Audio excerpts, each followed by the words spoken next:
वालेकुम अस्सलाम। क्या कहेंगे, हुकूमत आईनी तरमीम करने जा रही है और देखा जाए कि इस वक्त मसाइल जो आवाम के वो कुछ और हैं। महंगाई है, बेरोज़गारी है, मुफ्लिसी यहाँ पे है इतनी ज़्यादा, लोग बेचारे जो सड़कों पे भूखे मर रहे हैं और हुकूमत कहाँ क्या कर रही है इस वक्त। यार आपको जो मैं बात बताने लगा हूँ ना, शायद अगर मुझे टेल मी ऑनेस्टली आपको ये बात पहले आपने सुनी है कि नहीं सुनी। कोई भी जो गवर्नमेंट होती है ना, कोई भी एक ओवरऑल जो गवर्नमेंट का जो बनता है पूरा, उसके अंदर एक चीज़ होती है separation of powers. Separation of power का मतलब क्या होता है कि कोई भी एक इदारा इतना पावरफुल ना हो कि वो जो मर्जी कर सके। ठीक हो गया। कहते हैं अल्टीमेट पावर करप्ट्स। जिस तरह पहले ज़माने में बादशाह होते थे, वो अल्टीमेट पावर होते थे, कुछ भी करते थे, उनको कोई पूछने वाला नहीं होता था। ठीक है, अल्टीमेटली बादशाहियत क्यों ख़त्म हुई? क्योंकि वो एक अल्टीमेट पावर थी। ये जो सिस्टम ऑफ गवर्नमेंट बनते हैं ना, कि एक पार्लियामेंट होता है, एक लेजिस्लेचर होता है।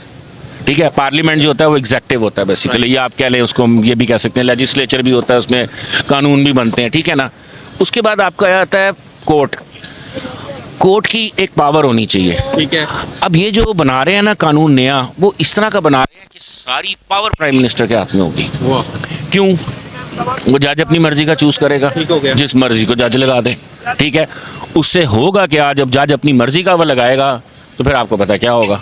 ठीक है ना। अब जब जज अपनी मर्जी के लगाएगा, वो जो मर्जी करेगा उसको कोई रोकने वाला होगा ही नहीं। ठीक हो गया। तो बेसिकली जुडिशरी जो है वो पार्लियामेंट के ऊपर क्यों बैठी होती है कि पार्लियामेंट अगर कोई ऐसा काम करने जा रही है जो लेट सपोज आवाम के हक में ठीक नहीं, जुडिशरी उसको रोकती है। ठीक हो गया। ठीक है। अगर जुडिशरी लेट सपोज कोई ऐसा करने काम जा रही है तो फिर वकील जो आ जाते हैं बीच के अंदर। ठीक है। उसके बाद पार्लियामेंट बीच में आ जाता है। तो पार्लियामेंट और जुडिशरी और एग्जेक्टिव जो होते हैं, बेसिकली तीन चीज होती है, लेजिस्लेचर, एग्जेक्टिव और जुडिशरी। ठीक हो गया। इन तीनों को सेपरेट सेपरेट पावर्स दी होती हैं। ठीक हो गया। अगर सारी पावर जुडिशरी के हाथ में चली जाए वो भी गलत है। सारी पावर पार्लियामेंट के हाथ में चली जाए वो भी गलत है। सारी पावर अगर क्या कहते हैं एग्जेक्टिव के, वो भी गलत है।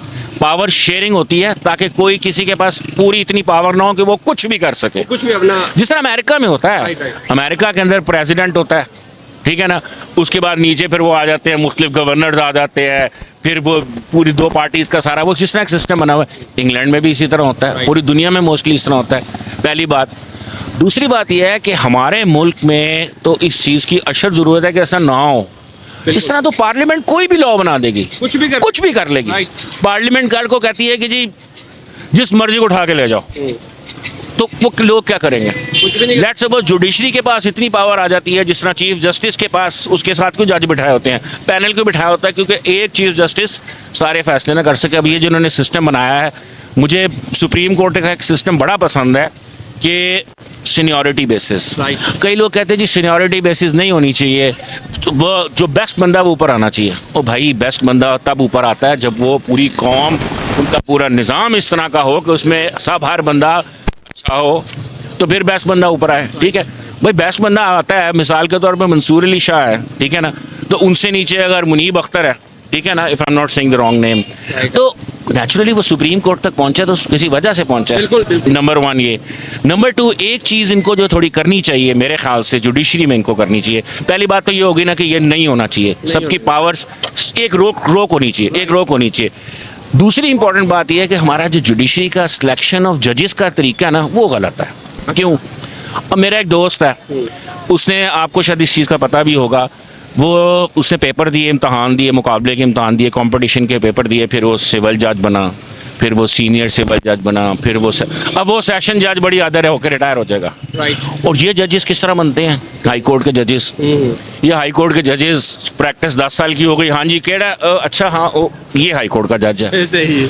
देखा जाए तो ये बात भी गलत है। असूलन क्या होना चाहिए कि पहले तो वो बात होगी, दूसरा ही होना चाहिए कि अगर कोई बंदा सेशन जज बना वो ऊपर आए, वो फिर पेपर दे, हाई कोर्ट के पेपर दे। उनमें से 50 सेशन जज है जिन्होंने पेपर दिए हैं, उनमें से 5 हाई कोर्ट के जज सेलेक्ट हो, उनका इंटरव्यू भी हो, उनके पेपर भी हो पैरेलल, उनमें से फिर हाई कोर्ट के जजेस के पेपर हो, ठीक हो गया, इंटरव्यूज हो, और नंबर क्राइटेरिया रख दे कि इसने इतने केसेस किए हों वगैरह, वो आगे जाके फिर सुप्रीम कोर्ट का जज बने। बिल्कुल ऐसे ही होना चाहिए जैसे आप तो देखा जाए बुनियाद पे आप कहते हैं कि ज्यादा I give respect to every chief justice, लेकिन there are some chief justice जो डायरेक्ट चीफ जस्टिस फिर चीफ जस्टिस या सुप्रीम कोर्ट फिर चीफ जस्टिस।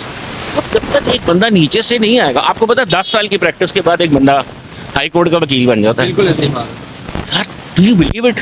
और उसका सिलेक्शन आपको आज तक मैं आपसे पूछूं ना कि हाई कोर्ट के जज का सिलेक्शन क्राइटेरिया क्या है, आप मुझे क्लियरली नहीं बता सकेंगे, ठीक है ना? सो मेरे ख्याल से रिफॉर्म्स की ज़रूरत ज़रूर है। अगर रिफॉर्म करने हैं तो फिर प्रॉपरली करें, और रिफॉर्म जो होते हैं ना वो दिन रात एक दो दिन में नहीं होते। रिफॉर्म एक सर्टेन पीरियड ऑफ टाइम से गुजर। आप क्या कहते हैं कि ये हुकूमत अगर इस वक्त असम्बली में आईनी तरमीम के ऊपर वर्किंग कर रही है, जैसा कि मौलाना फजल रहमान साहब भी पीछे हट गए हैं, वो भी कहते थे कि यार कुछ इसमें ऐसी बातें हैं जो मुझे एक्सेप्टेबल नहीं है, मैं अगर ये करूँगा तो आवाम से ज़्यादती है, तो आप क्या कहेंगे कि हुकूमत अगर ये आईनी तरमीम करती है तो क्या ये फिर सबके साथ ज़्यादती नहीं है, खुली ज़्यादती है? यार देखो ना, ये वही बात है ना, सेपरेशन ऑफ पावर की बात आ गई ना। वो जिस तरह के कानून बना रहे हैं उसमें तो फिर कोई भी किसी बंदे की, कोई बंदा हाई कोर्ट में रिट ही नहीं कर सकता। आपको पता है 199 सेक्शन होता है जिसमें कोई भी बंदा किसी भी ज़्यादती के खिलाफ हाई कोर्ट में रिट कर सकता है, वो नहीं कर सकेगा, वकील भूखे मर जाएंगे। जाहिर बात है जब सारी पावर ही एक जगह चली गई। सो मेरे ख्याल से ये जो कानून पास हो रहा है ना, इसमें अगर ये इन्होंने कानून पास करना है ना तो इसको बेस से करें। पहले जजेस का पूरा एक सिस्टम बने कि जज के क्राइटेरिया के थ्रू ऊपर आए। अब एक सेशन जज जो पेपर दे के मुकाबले का इम्तहान करके सेशन जज मर जाता है, लेट सपोज, और एक आम बंदा, मेरा दोस्त है भी, उसको 20 साल हो गए सेशन गूंज है असम्बली में, तो क्या कहेंगे इस बारे में आप? सबसे पहली बात ये कि ये जो आइन है ये लिखा कब गया? 1973 में। जी जी। 1973 का आइन है, मतलब ये है कि अब अगर तरमीम करनी पड़ रही है तो 1973 से लेके हम गैर तरमीम के ही चले आ रहे हैं कि वो जो 1973 में एक पूरा आइन लिखा गया था उसके ऊपर अमल दरामद हो रहा था हमारे मुल्क में, तो तब से लेके अब तक हम गैर महफूज ही चले आ रहे थे। पहली बात तो ये कि तो क्या ज़रूरत पड़ेगी आईनी तरमीम? हाँ जी। तो अब दूसरी बात ये है कि ये आईनी तरमीम कर कौन रहा है? हुकूमत। तो आपको लगता है कि पाकिस्तान में कोई हुकूमत है? पहली बात तो ये है कि पाकिस्तान में कोई हुकूमत ही नहीं है, एक माफिया बैठा हुआ है। वो किस शक्ल में बैठा है वो आप और अवाम ज़्यादा बेहतर जानते हैं। तो हुकूमत तो एक कठपुतली सा है ना, वो तो सिर्फ दिखाई दे रहे हैं। ये आईनी तरमीम का नाम दिया गया है, बेसिक ये कब्ज़ा माफिया अपने रूल्स रेगुलेशन को अपने मन से चला रहा है इस मुल्क को, तो उसके लिए ये चीज़ें लाई जा रही हैं। गाहे बगाहे उसके नाम चेंज कर दिए जाते हैं, उसके लिए अपोजिशन चेंज कर दी जाती है, उसके लिए टीम चेंज कर दी जाती है। तो पीडीएम की हुकूमत थी या किसी की भी हुकूमत थी, तो ये क्या चीज़ें हैं? ये उसी का एक हिस्सा है। आईनी तरमीम कुछ भी नहीं है।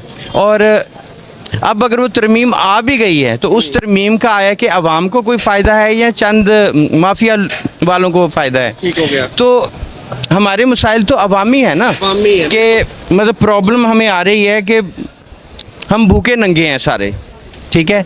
आप लोग अपना किचन नहीं चला पा रहे, अपने बिजली के बिल नहीं दे पा रहे हम, और एक एक बंदा क्राइसिस में है, चाहे वो लो लेवल का है, मिडिल का है या हाई क्लास का है, किसी भी क्लास का है।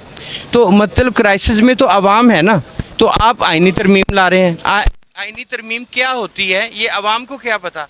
आवाम को तो ये पता है कि मेरे बिल कितने आ रहे हैं। आप उनके लिए तरमीम लाएं कि आवाम को जब आप इतनी सहूलत दे देंगे ना तो आपको ऐसी तरमीम लाने की ज़रूरत ही नहीं पड़ेगी जो आवाम से या मुल्क से मुतसादिम हो, ठीक है।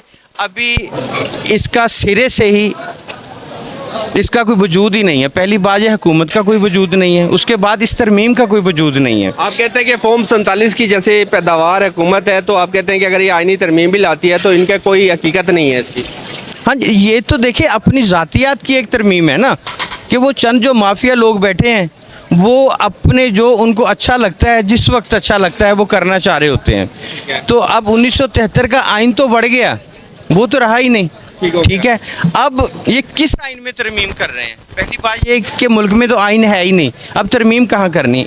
ये एक अल्फाज का, लफ्ज़ों का और नाम का सहारा लेते हैं अपनी उन चीज़ों को इम्प्लीमेंट करवाने के लिए, ठीक है। अब मैं किसी और की बात नहीं कर रहा, मैं आपके सामने खड़ा हूँ ना, तो मेरे जो बिल आते थे 60-70 हज़ार, 1 लाख के नीचे बिल आते थे ना, अब मैं 2.5 से 3 लाख रुपया वो बिल जमा करवा रहा हूँ।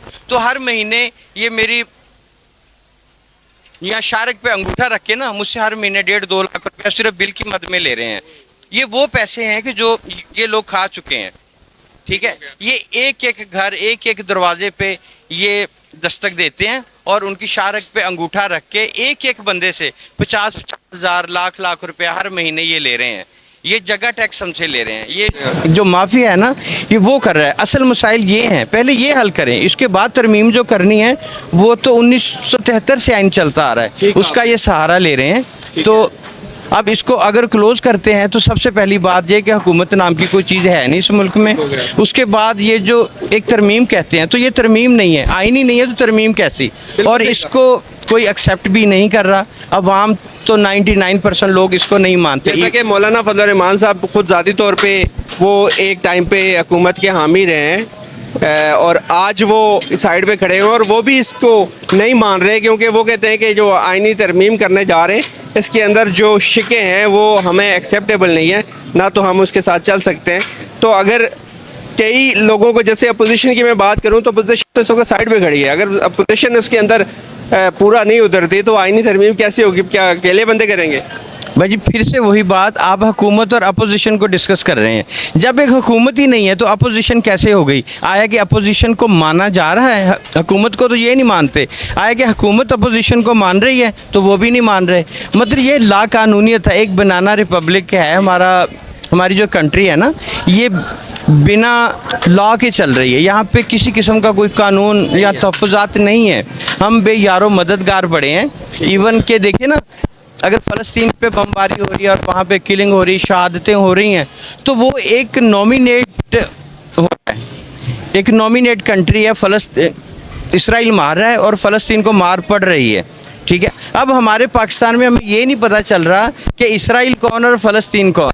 मार भी पड़ रही है और मारने वाले का भी पता नहीं चल रहा। ये कौन सी आर्मी है कि जो इस फ़लस्तीन को मार रही है?